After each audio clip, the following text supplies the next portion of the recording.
I'm Terry Brensinger. I'm the new Vice President of FPU and Dean of the Seminary.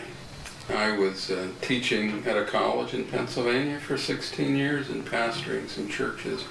And then most recently training pastors overseas in the Third World. And I was leading a pastors' conference in Toronto at a large church there.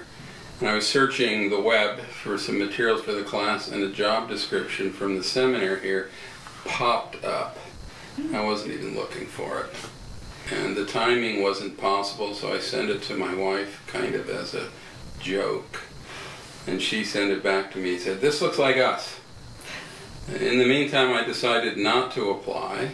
And when I got home from Toronto, she was kind of disappointed, so we decided that I'd send an email to the provost here. And if they wanted to pursue it, they should get back with me. And in 24 hours, I heard one thing led to the other. They flew us out here, and here we are. The seminary, I think, is at a really strategic place in its history. And one of the questions is, how do we train pastors in non-traditional ways? So we'll continue to do what we do here in Fresno, but there's two major options on the board. One of them is a hybrid online program where you could be part of a cohort. Come here at the beginning, middle, and end of your program and take all of the intervening courses online.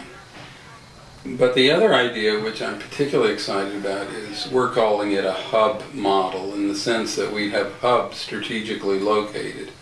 And we'd like to begin with a church that we're talking with. And what would happen is that church would hire up to 10 interns. It's a large church.